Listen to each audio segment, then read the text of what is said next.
आप जब उत्तर प्रदेश का नाम सुनते हो तो शायद आपके दिमाग में बहुत सारे स्टीरियोटाइप आते होंगे। खराब इंफ्रास्ट्रक्चर, खराब हेल्थ सिस्टम, हाई अनएम्प्लॉयमेंट, ऐसे लोग जो बहुत पढ़े लिखे ना हो, लॉ एंड ऑर्डर की सिचुएशन बहुत खराब हो, कम्युनल टेंशन और ना कोई बिजनेस ना कोई इंडस्ट्री। इसे यूपी के सरकारी अस्पतालों की बदहाली कहेंगे या मानवता की?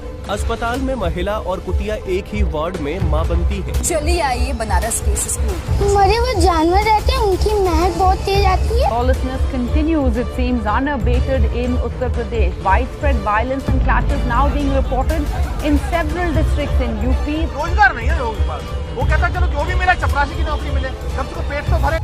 एक समय पर उत्तर प्रदेश का नाम उत्तर प्रदेश नहीं बल्कि ऊपर वाले के भरोसे प्रदेश था, लेकिन आज के उत्तर प्रदेश को अगर आप देखेंगे तो थोड़ा डिफरेंट है। इस समय उत्तर प्रदेश 13 एक्सप्रेस वाला देश का सबसे पहला राज्य बन चुका है। Uttar Pradesh received investment worth 33.5 lakh crore during global investor summit. An additional 75,000 crores in UP over the next 4 years. महिलाओं संबंधी अपराधों में उत्तर प्रदेश का जो कन्विक्शन का रेट है वो पूरे देश में नंबर 1 का है। योगी आदित्यनाथ जी कह रहे हैं कि माफिया आउट और इन्वेस्टर इन।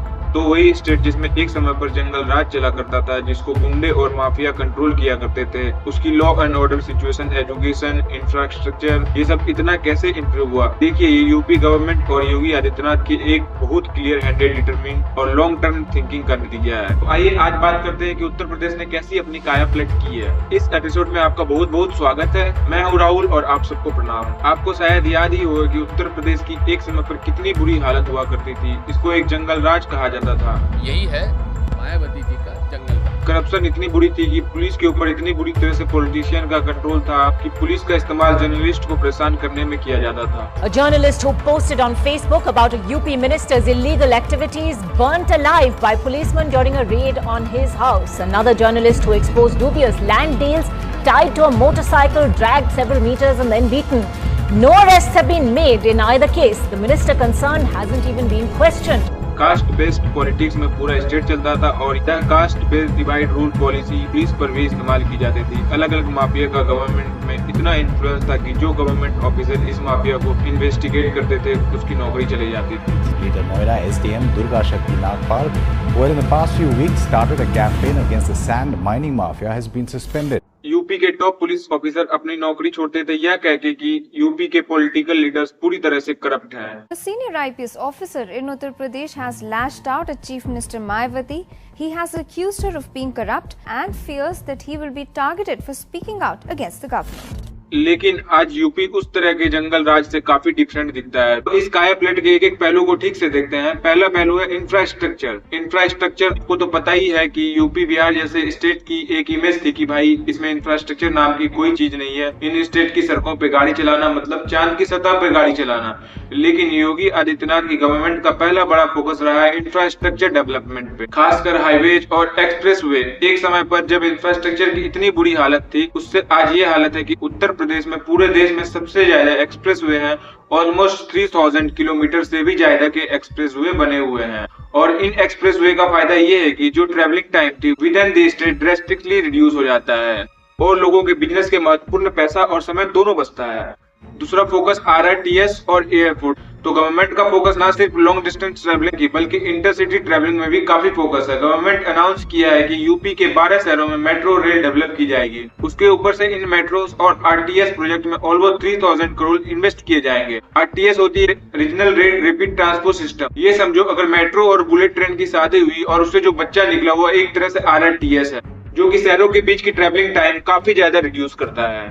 रेल के साथ साथ एयरपोर्ट को भी डेवलप किया जा रहा है। जो एयरपोर्ट एक समय पे सिर्फ 25 से 30 रूटों के होते थे वो ऑलमोस्ट 8290 रूट्स के एयरपोर्ट बन गए हैं। छोटे से छोटे शहरों को भी एयरपोर्ट से कनेक्ट किया जा रहा है। नोएडा में तो एक फुल स्केल इंटरनेशनल डेवलप किया जा रहा है जिसका नाम है जवाहर इंटरनेशनल एयरपोर्ट। अगला फोकस है गवर्नमेंट का हिंदू रिलीजियस प्लेस को डेवलप करना और उसमें एक टूरिज्म इकोनॉमी डेवलप करना। स्टेट गवर्नमेंट ने दिसंबर 2020 में एक डिपार्टमेंट और रिलीजियस अफेयर्स डेवलप की थी जिनका गोल है कि यूपी के अलग अलग रिलीजियस साइट्स को एक प्रॉपर टूरिज्म हब में डेवलप करना।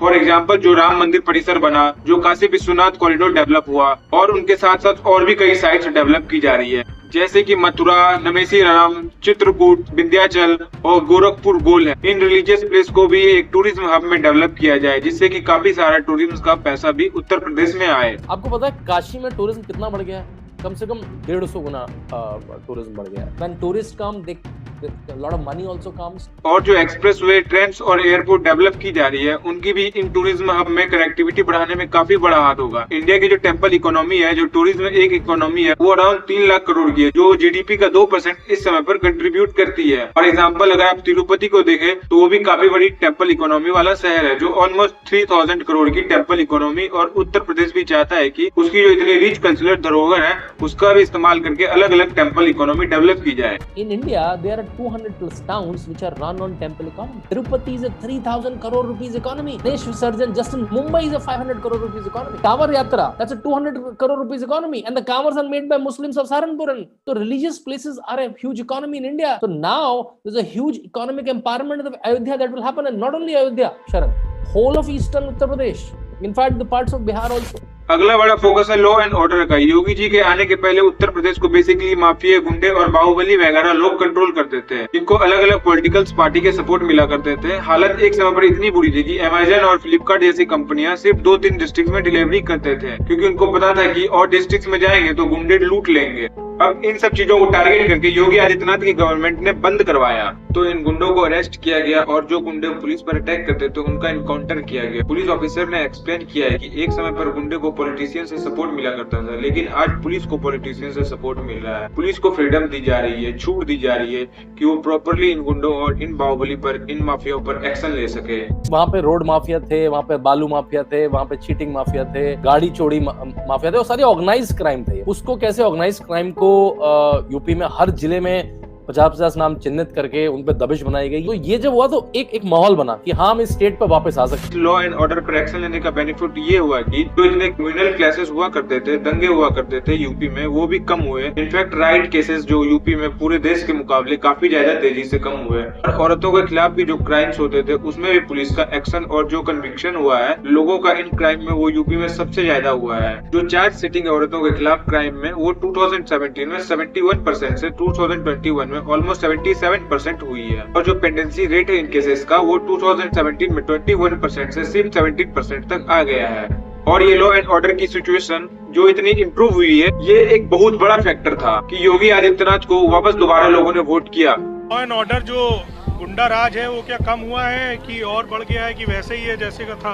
अरे भैया कम हुआ है। महिलाओं के लिए बहुत ज्यादा सुखद हो गया माहौल, और जो चीज की सुविधा नहीं थी वो सुविधा हमको मिल रही है, और आगे भी चल के हमको उम्मीद है कि उनसे सुविधा मिलेगी। सरकारों में सिर्फ गुंडागर्दी होती थी लाल टोपी वालों की, और योगी जी जब से आए हैं तब से बहुत बढ़िया है। क्राइम तो बहुत कम है सब, बस जो चल रहा है वो बेहतर है, उसको और बेहतर होना चाहिए। तो ये जो यूपी की एक कायापलट हो रही है, उसके पीछे योगी जी का एक क्लियर स्ट्रेटेजी था। अगर आप हेल्थ सेक्टर में भी देखो तो नीति आयोग के मुताबिक उत्तर प्रदेश में टॉप 3 स्टेट में, जिसमें कि हेल्थ इंडिकेटर में सबसे ज्यादा इम्प्रूवमेंट की है। इसके ऊपर से मेडिकल और पब्लिक हेल्थ इंफ्रास्ट्रक्चर में भी यूपी देश की एवरेज से ज्यादा स्पेंड करता है। तो यूपी की जो कायापलट हो रही है, उसके पीछे योगी का बिल्कुल एक क्लियर विजन था कि इन्वेस्टमेंट बढ़ानी है, इंफ्रास्ट्रक्चर बेटर करना है और क्राइम को घटाना है। तो जो इन्वेस्टमेंट समिट एक समय पर गुजरात में, महाराष्ट्र में, कर्नाटक जैसे स्टेट में हुआ करते थे, वो आज उत्तर प्रदेश में भी हो रहे हैं, और उत्तर प्रदेश को भी बहुत बड़े बड़े इन्वेस्टमेंट मिल रहे हैं। ये जो यूपी की इमेज है, हमने विदेश में एज ए एनआरआई नहीं देखी। हमारे पास महाराष्ट्र आता था, तेलंगाना आता था, आंध्रा आता था, तमिलनाडु आता था,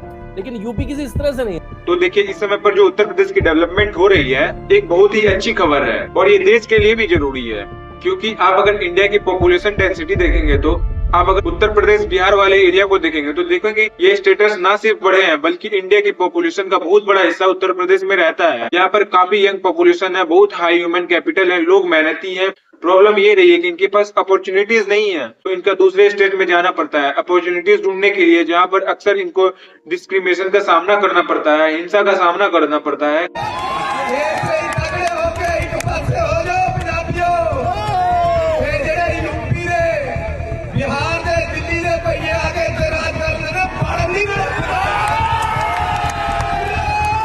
और अच्छे पेइंग जॉब भी नहीं मिल पाते हैं इनको, और इससे सोशल टेंशन भी क्रिएट होता है दूसरे स्टेट में। अगर इनको जॉब्स के लिए, इकोनॉमी अपॉर्चुनिटीज के लिए अपनी स्टेट नहीं छोड़नी पड़ेगी, अपने स्टेट में ही अपॉर्चुनिटी मिल जाएगी, तो ये इनके लिए और उत्तर प्रदेश के लिए बहुत बड़ी खबर है। क्योंकि देखिए हिस्टोरिकली भी उत्तर प्रदेश का पॉपुलेशन काफी हाई रहा है, लेकिन जीडीपी में जो कंट्रीब्यूशन है ना वो रिलेटिवली लो रही है पॉपुलेशन के मुताबिक। उसके ऊपर से यूपी अगर 100 रुपए टैक्स भरता है तो 333 रुपए गवर्नमेंट से लेता है, यानी एक खाओ स्टेट है अनफॉर्चुनेटली। तो इसलिए अगर यूपी को गुजरात और महाराष्ट्र जैसे स्टेट बनाना है, ये लोग नेट कंट्रीब्यूटर है ना कि नेट टेकर, तो बहुत सीरियस चेंज लाने पड़ेंगे उत्तर स्टेट में, और यही योगी गवर्नमेंट करने की कोशिश कर रही है। जब यूपी 17 से 18% पॉपुलेशन कंट्रीब्यूट करता है और 8 और 9% ही जीडीपी में कंट्रीब्यूट करता है, तो ये गैप अच्छा नहीं है हमारे, और हम लोग एक तरह से ईटिंग स्टेट है, योगी आदित्यनाथ ने कहा है, तो हमें अपनी जीडीपी को आगे लेके जाना चाहिए। क्योंकि देखिए अगर आप यूपी की पॉपुलेशन डेंसिटी ही देखें तो काफी क्लियर हो जाता है, यूपी आगे बढ़ेगा तो देश आगे बढ़ेगा। और खैर बिहार का क्या ही बोले यार, बिहार की बढ़ोतरी कब होगी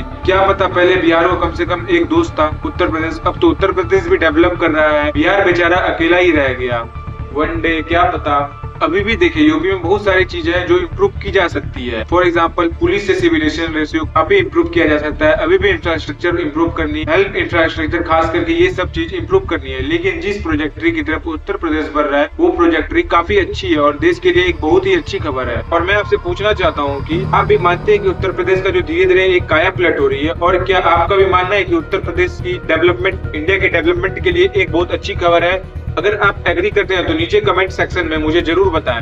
बाकी अगर आपको वीडियो पसंद आया तो like they, comment they, comment section में गाली भी दे, सब चलता है यार। बाकी मैं आपसे अगले एपिसोड में मिलूंगा, तब तक स्वस्थ रहे, सुखी रहे, फिर मिलेंगे।